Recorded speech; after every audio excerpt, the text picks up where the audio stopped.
इन flowering plants के बारे में, ठीक है। तो sexual reproduction in flowering plants, okay. What is flower, you know about this बच्चों? आपको पता है flower means what? Flower is, what is bye flower, कौन बताएगा? Flower is a modified condense highly condense, okay, should develop for performing sexual reproduction. तो इसे हम कहते हैं flower. Can you remind the all parts of the flower? Okay, क्या आप सभी को हमने जो स्टडी किया था 11th में, वो सभी के सभी फ्लावर के पार्ट्स आपको याद आ रहे हैं? क्या आप उसे रिमेम्बर कर सकते हैं सारे के सारे पार्ट्स? ओके, अगर रिमेम्बर आपने किया है तो ठीक है, ओके। अगर नहीं किया है तो भी कोई प्रॉब्लम नहीं। See here, remind well. हम नेक्स्ट चैप्टर स्टार्ट करने जा रहे हैं जो बहुत ही इम्पोर्टेंट है। इस चैप्टर से लगभग 2 to 3 क्वेश्चंस हर साल पूछे जाते हैं। आपको बहुत ही इम्पोर्टेंट चैप्टर है। Reproduction in flowering plant. Reproduction is the, it is the process by means of each organism produce its new individual, okay, इसे कहते हैं हम reproduction. Then second one, in flowering plants. What is meant by flowering plant? The plants in which the flower produce. Flower. What is flower? The flower. It is. What is this? Flower क्या है? Flower. It is the modified condensed shoot. Okay, and it is produced for performing sexual reproduction. Okay, especially in angiospermic plants. Okay, the flower is a typical reproductive sexually reproducing structure. Okay, बच्चों आप सभी को पता है जो flower होते हैं, okay, ये जो फ्लावर है, फ्लावर हमारे बर्थ से लेकर डेथ तक हर इवेंट में ये हमारे जिंदगी में शामिल होते हैं। Okay, happiness, sorrowness, in grief, in in mournings, okay. तो इन सभी इवेंट्स में फ्लावर जो है, चाहे वो बर्थडे हो, ओके, या फिर एनीथिंग मोरिंग हो, तो इन सभी इवेंट्स में फ्लावर जो है ये हमारी जिंदगी का एक अभिन्न हिस्सा है। तो हम इस चैप्टर में क्या क्या डिस्कस करने वाले हैं? First point, the fascinating structure of angiospermic plant, that is flower के बारे में। देन प्री फर्टिलाइजेशन इवेंट में हम डिस्कस करेंगे the sexually reproducing structures in flowers and the events related with this. Then after this we'll study about double fertilization and triple fusion. Then post fertilization event में भी हम different structures means fruits, okay, endosperm वगैरह इनके बारे में, embryogenesis के बारे में डिस्कस करेंगे। ओके, तो इस तरह से इस चैप्टर को हम कंप्लीट करने वाले हैं बच्चों। ओके, दो इंपॉर्टेंट टर्म है, apomixis, polyembryony, seed dormancy, fruit dormancy वगैरह। Okay, factors that affect on the reproduction in flowering plants, इन सभी को हम इस चैप्टर में डिस्कस करने वाले हैं।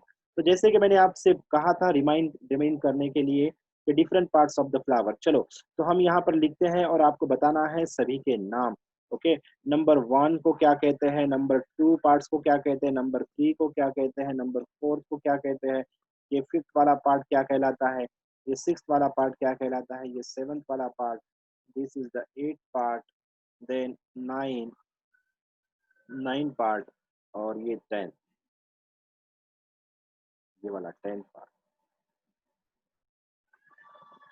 ओके, आपने रिमाइंड किया होगा, ठीक है, आप देखिए आपने जो रिमाइंड किया है आपका सही है या नहीं। तो नंबर 1, यस, पेडिसेल, जिसने पेडिसेल कहा। What is pedicel? पेडिसेल क्या होता है? See, we are studying about the typical flower structure in angiospermic plants.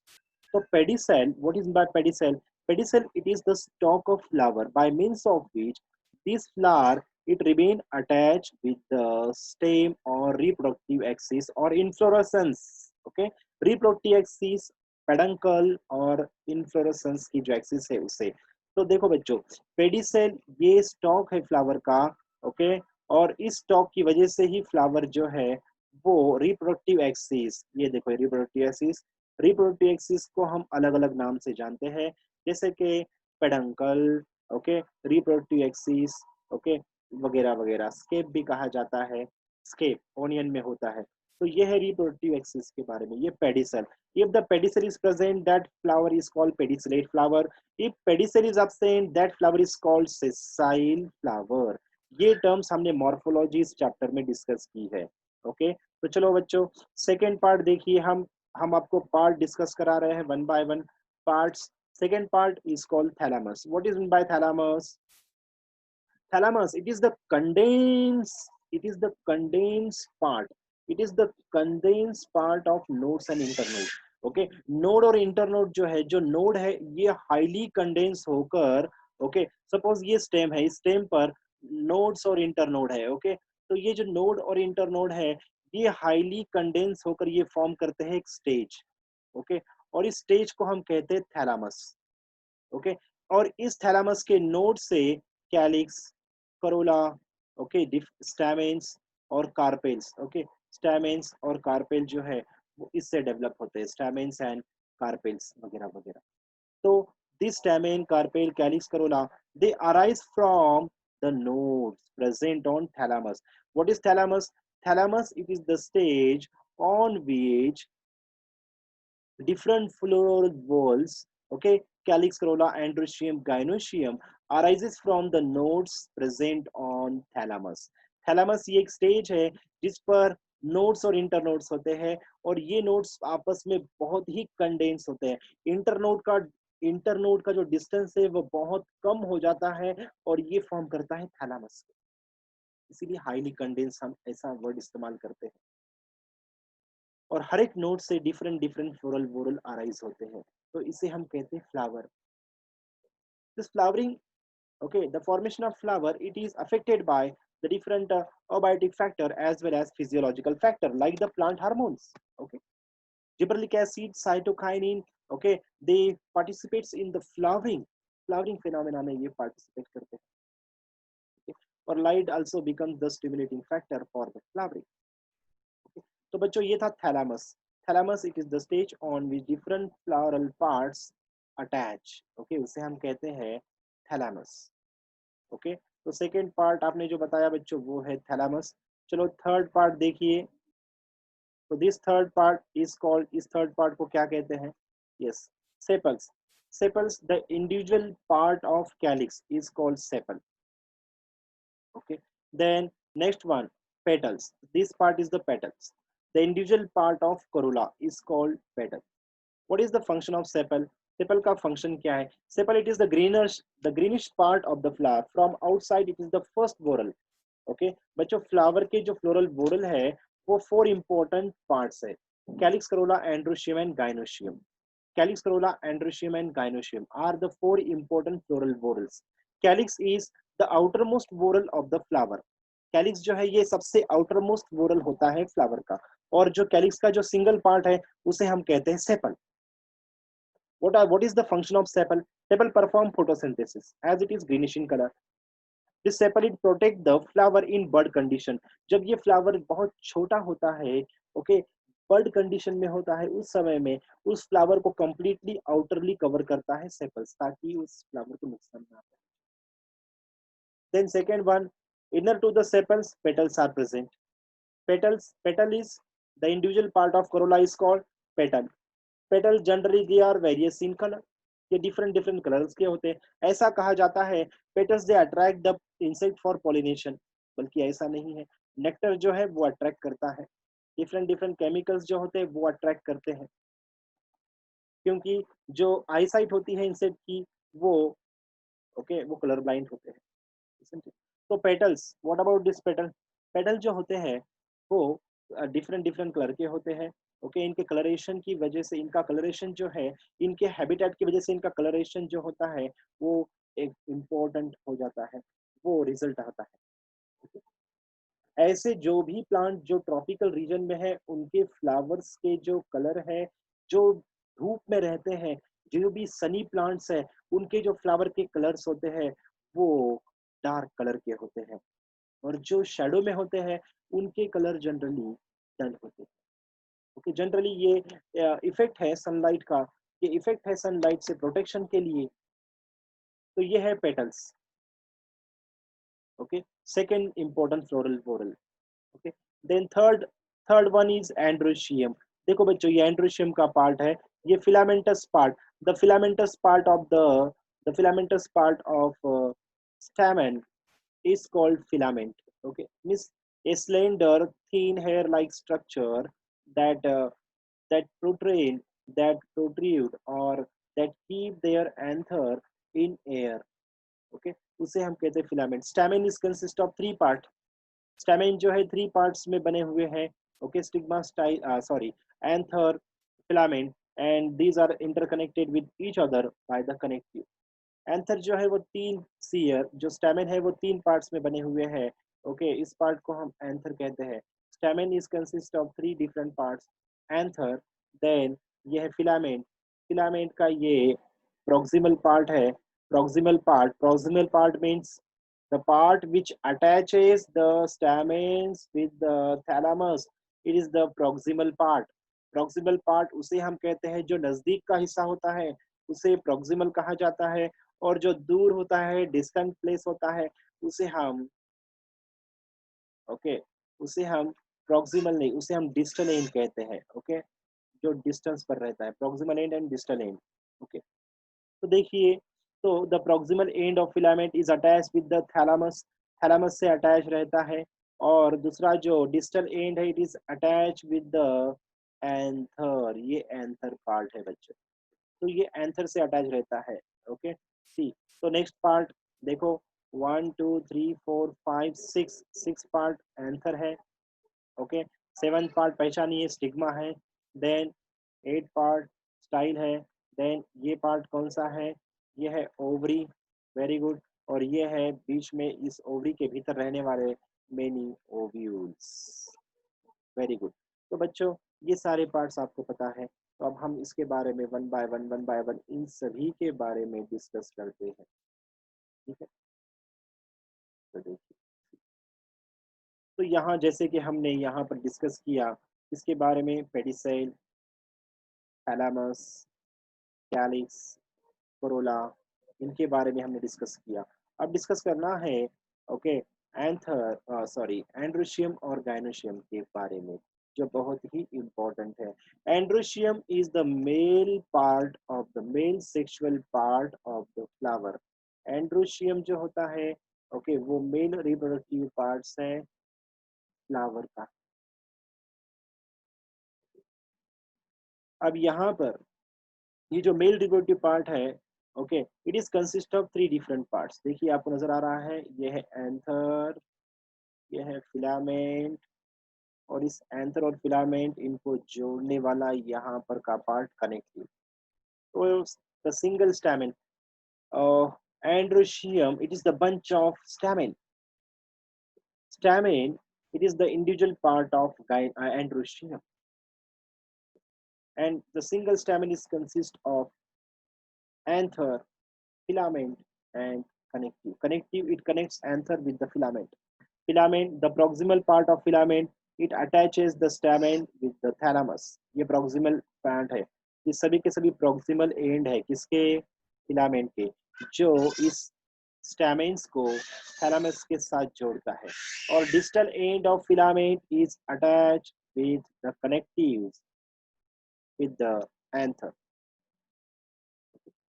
The size here, in different species, the size length of this filament as well as texture of the filament is different one in different species।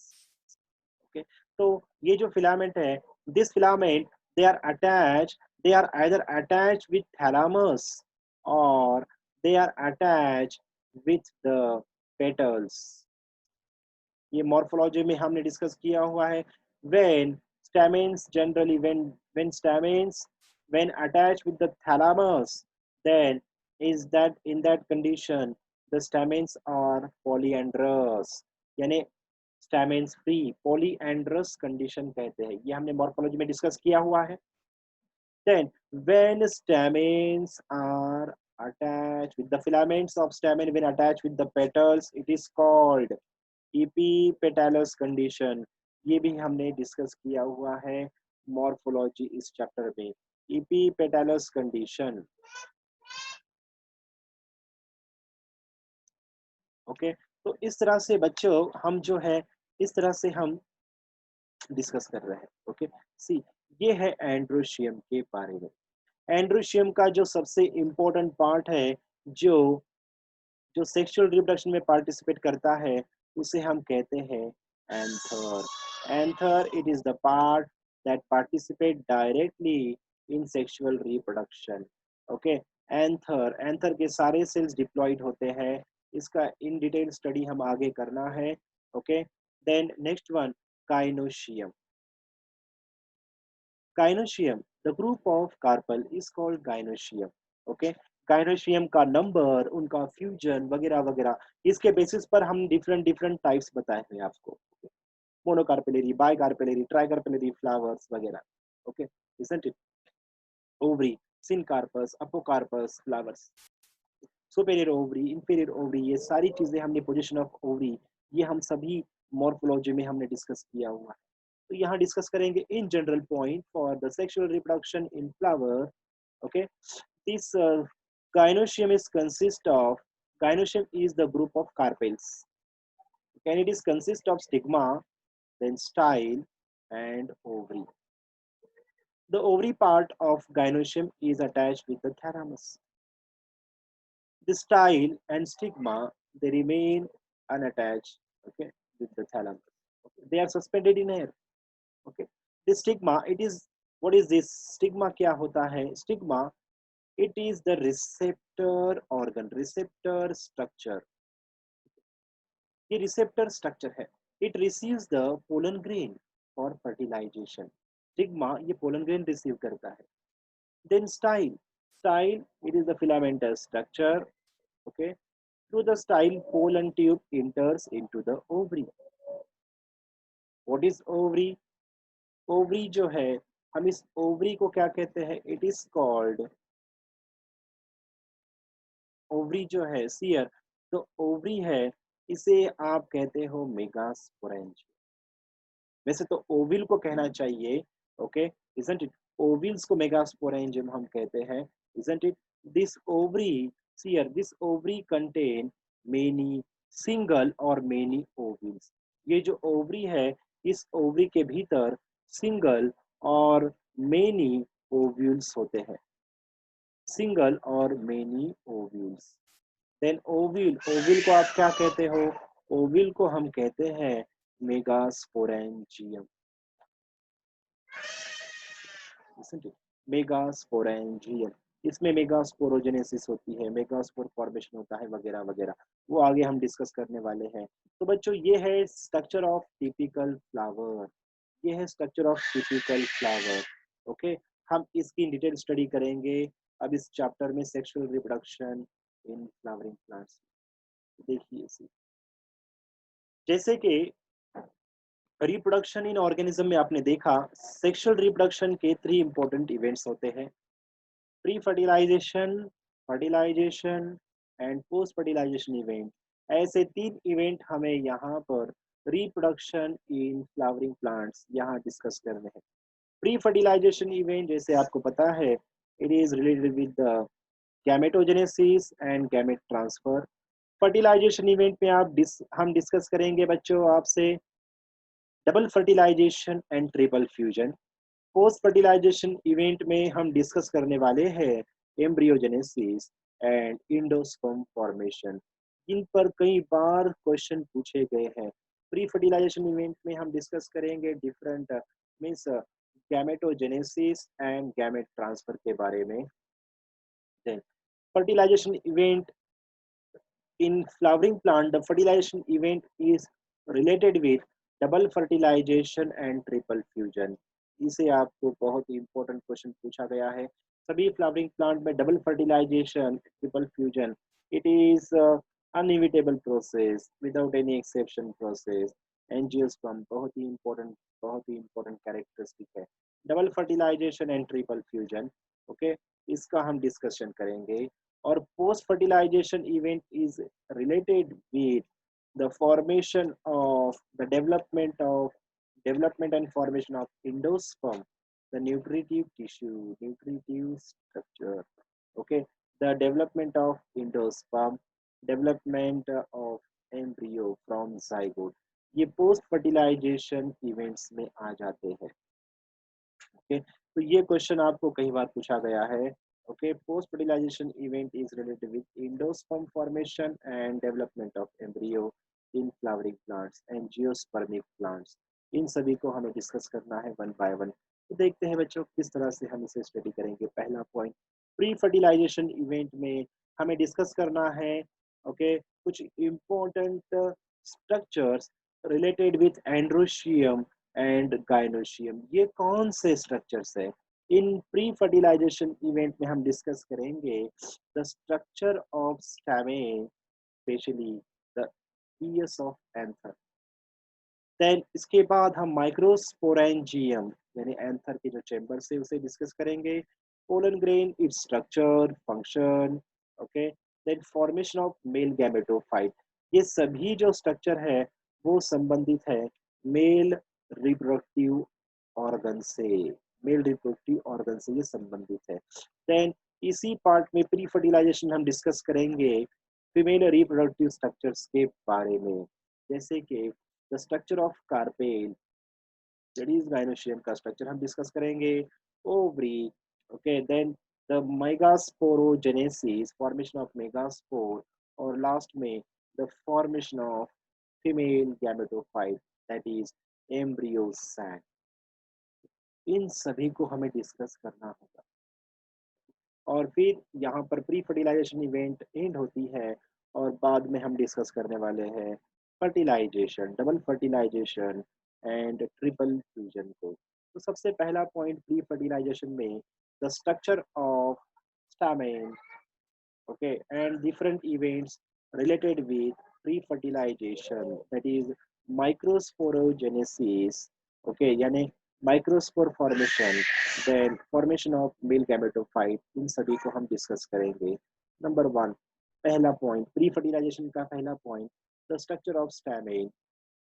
Stamen the male sexually reproducing part of the flower is called stamen. It is the advanced male reproductive structure of angiospermic plant. It is consist of three important parts: the anther, okay, this one is the anther, then the filaments, and these filaments and anthers are interconnected with the connective. These are the three different parts of the stamen. Then the first part, see here, this filament, this filament, as I told you earlier, the proximal part of the filament, proximal means near to the thalamus. The proximal part of filament is attached to the thalamus. ये जो filament का जो part है, वो thalamus से attached रहता है. And the distal part of this filament is attached with the anther. Okay. At the site of connective, connective जहाँ पर होता है connective, connective की जगह पर ये जो filament है वो एंथर से अटैच होता है। The filaments here in different species, the length of filament is different one. आपको याद होगा हमने मॉर्फोलॉजी इस चैप्टर में डिस्कस किया था बच्चों। On the basis of the length of filament, we can divide the type of stamens. Okay, आपको याद आ रहा होगा। This is diadynamous condition. Diadynamous condition, it is the condition in which the two larger or two longer stamens are present centrally and two shorter filaments or stamens present peripherally. इसे हम diadynamous condition कहते हैं. Okay, this diadynamous condition of stamens, diadynamous condition.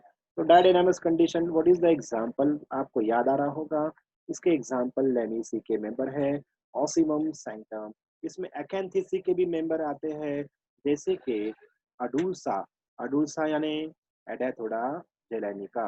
Okay, अडुल्सा जो खांसी की दवा बनती है इसी से बनती है। अडुल्सा वो एकेंथिसी का मेंबर है, उसका साइंटिफिक नाम एडेथोडा, ओके, जेलेनिका है। वैसे ही आपको याद आ रहा होगा, हम जब फील्ड टूर पर गए थे बच्चों, उस समय हमने तालीम खाना देखा था। ओके, तालीम खाना, ओके, हाइग्रोफाइलस शूली, ये भी एडाथोडा और हाइग्रोफाइलस शूली, इनमें डायडायनामस स्टैमेन होते हैं। डायडायनामस स्टैमेन यानी दो लॉन्गर स्टैमेन सेंटर में होते हैं और पेरिफेरल्स दो स्टैमेन वो होते हैं शॉर्टर। तो इस कंडीशन को हम कहते हैं डायडायनामस कंडीशन। देन सेकंड कंडीशन होती है बच्चों टेट्राडायनामस कंडीशन। टेट्रा मींस फोर, तो The central four stamens are longer while two peripheral stamens are shorter. तो इसे हम कहते हैं टेट्राडायनामस कंडीशन। क्या कहते हैं? टेट्राडायनामस कंडीशन। और ये टेट्राडायनामस कंडीशन जो है बच्चों, आपको पता है the Brassicaceae members, okay, Brassica campestris. Brassicaceae का ओल्ड नेम आपको पता है ब्रूसीफेरी। हमने मॉर्फोलॉजी में इसके बारे में डिस्कस किया था। Brassicaceae, okay, isn't it brassica campestris यानी मोहरी यानी मस्टर्ड प्लांट। ओके, तो इस ब्रासिका में टेट्राडायनामस स्टैमेन आपको पाए जाते हैं like this, four longer and two lateral are shorter. तो इस तरह से ये फिलामेंट के लेंथ के बेसिस पर दो डिफरेंट ग्रुप होते हैं इसके स्टैमेन्स के, डायडायनामस एंड टेट्राडायनामस कंडीशन। इसके अलावा here on the basis of attachment of these filament with the thalamus, if filaments are attached with the thalamus, then at that time all the stamens are generally they are free। सभी stamen जब free होते हैं उसे हम polyandrous कहते हैं। और when when these filaments are not attached with thalamus, in spite of this when they are attached with the petals, okay, जब ये पेटल्स के साथ अटैच होते हैं ये फिलामेंट, ओके, पेटल्स के साथ जब ये फिलामेंट अटैच होते हैं उस कंडीशन को हम, ये है petal, okay, what is this, ये पेटल है, पेटल के साथ ये फिलामेंट अटैच है, इस कंडीशन को हम कहते हैं एपीपेटलस कंडीशन। तो फिलामेंट के अटैचमेंट के बेसिस पर, ओके, इनके लेंथ के बेसिस पर डिफरेंट डिफरेंट स्पेशीज में इनकी लेंथ डिफरेंट डिफरेंट होती है, इनका स्ट्रक्चर भी डिफरेंट डिफरेंट होता है, ओके, इनमें, okay, epipetalous, episepalous condition, okay, as well as syngenesious वगैरह वगैरह बहुत सारी कंडीशंस हमने 11th स्टैंडर्ड में स्टडी किए थे बच्चों, मॉर्फोलॉजी में, आपको याद आ रहा होगा। तो ये था इसके बारे में, फिलामेंट के बारे में। हम इस चैप्टर में सबसे इम्पोर्टेंट पार्ट, इस प्री फर्टिलाइजेशन का सबसे इम्पोर्टेंट पार्ट डिस्कस करने जा रहे हैं बच्चों, द स्ट्रक्चर ऑफ एंथर। ये बहुत ही जरूरी है, इस पर कई बार क्वेश्चन पूछे गए हैं स्टेट बोर्ड एग्जाम में, साथ ही साथ नीट सीईटी इस एग्जाम में इसके बारे में कई बार क्वेश्चन पूछे जाते हैं क्लियर। तो बच्चों, the typical the typical anther present in dicot plant is dithecus, okay, see here the typical anther in dicot plant is dithecus। dithecus का मतलब क्या होता है? When we take the TS of anther, it shows the presence of four chambers। You can see these chambers, okay, these are the four different chambers। When here dithecus stamens are the stamens that consist of, okay, these are bilobe, okay, ये होते हैं bilobe stamen, okay, bilobe, okay, if we take the bilobe, okay, bilobed होते हैं। If we take the TS of such anther, we can see the four chambers, okay, इसीलिए डाइथिकस stamen को हम कहते हैं tetrasporangiate, okay, tetrasporangiate anther, tetrasporangiate anther कहते हैं। Tetra means four, sporangiate for the spore sac, okay, यानी microsporangium. Microsporangium means microspore bearing sac. देखो बच्चों, ये जो पोलन ग्रेन है, पोलन ग्रेन को हम माइक्रोस्पोर कहते हैं। ये पोलन ग्रेन जिस सैक में पाए जाते हैं उस सैक को हम माइक्रोस्पोरेंजियम कहते हैं। तो इन typical angiospermic plant, dicot plant, their their anther is डाइथिकस। उनका एंथर कैसे होता है? डाइथिकस होता है। और डाइथिकस एंथर का अगर हमने टीएस लिया तो उसे हम, हमें कितने चेंबर नजर आते हैं? फोर। इसीलिए डाइथिकस स्टैमेन को हम कहते हैं tetrasporangiate stamen, tetrasporangiate anther. And it is the common characteristic of dicot plant generally, हम जनरली कह रहे हैं। ओके, नेक्स्ट वन पॉइंट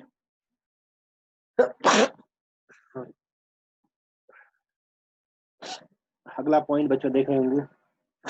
तो ये था बच्चों डाइथिकस के बारे में। What about the next point, monothecous stamen, okay, when the single lobe is present anther, in anther it is called monothecus। when we take the TS of monothecus anther, you can see only two sac, okay, तब हमें क्या नजर आएंगे? तब हमें सिर्फ दो ही sac नजर आएंगे, okay, इसे हम बाइस्पोरेंजिएट एंथर कहते हैं। okay, it is the characteristic of monocot plant। monothecus it is called, okay, तो ये जो होता है सिंगल लोब होते हैं इसमें। और सिंगल लोब जब हम इस एंथर का जब टीएस लेते हैं तब हमें 2 माइक्रोस्पोरेंजियम सैक नजर आते हैं। ओके, इट इज द क्या general characteristic of monocot plant. ये जनरल कैरेक्टरिस्टिक है मोनोकॉट प्लांट की। ओके, तो बच्चों इन पर कई बार क्वेश्चन पूछा गया है। ओके, द टिपिकल एंजियोस्पर्मिक और डाइकॉट एंथर इज टेट्रास्पोरेंजिएट, या फिर आपको डाइथिकस इस वर्ड को याद रखना होगा। तो ये था बच्चों, देखो एंथर के बारे में। See here, you can see here monothecous consist of, okay, only single lobe, okay, then dithecus consist of two lobe bilobe condition। तो बच्चों इनका अगर हम टीएस लेते हैं तो मोनोथिकस में हमें 2 चेंबर नजर आएंगे और डाइथिकस के हमें एंथर में 4 माइक्रोस्पोरेंजियम के चेंबर नजर आएंगे। ओके, तो बच्चों यहाँ पर आपको अटैचमेंट भी नजर आ रही है। ओके, व्हेन सी हियर, देखिए ये जो एंथर है, यहाँ पर anthers they are attach with the filament at the, okay, ventral side से अटैच है। इसे हम कहते हैं बेसिफिक्स, बेसल पार्ट से अटैच है। Okay, when the anther, basal part of anther attach with the filament, it is called basifix anther और basifix stamen. Okay, और डॉर्सिफिक्स स्टैमेन भी होते हैं। डॉर्सिफिक कैसे? See here, in case of like this, ये anther है। When this anther are, when the filament they are attached with the dorsal side of the anther, it is called dorsifix, dorsifix, okay, and it is the common characteristic of monocot plant। जो monocot plant है, okay, ज्वार बाजरा wheat, okay, rice वगैरह, इनके जो stamen है, इनके जो anther है, वो डॉर्सिफिक्स होते हैं। डॉर्सल साइड से ये जो एंथर है, इनका डॉर्सल पार्ट जो है वो अटैच होता है फिलामेंट के साथ। और ये जनरल कैरेक्टरिस्टिक है मोनोकॉट प्लांट की। मोनोकॉट के जो एंथर है वो डॉर्सिफिक्स होते हैं। और मोनोकॉट के जो एंथर है वो टोटल टोटल जो उनका टर्न होता है, they can move in 360 degree. जब हम फील्ड टूर पर गए थे बच्चों, तब हमने आप में से कुछ बच्चों को ये 360 डिग्री पर घूमने वाले एंथर बताए थे। इसे हम कहते हैं versatile. Okay, versatile anther, versatile anther, okay, यानी ये कंप्लीटली 360 डिग्री घूमते हैं। वर्साटाइल एंथर हम उसे कहते हैं। बच्चों 1.5 मिनट बचा हुआ है, हमें जल्दी से जल्दी अपना पार्ट फिनिश करना है। ओके, तो देखिए ये था attachment of anther with the filament. Okay, next one point C.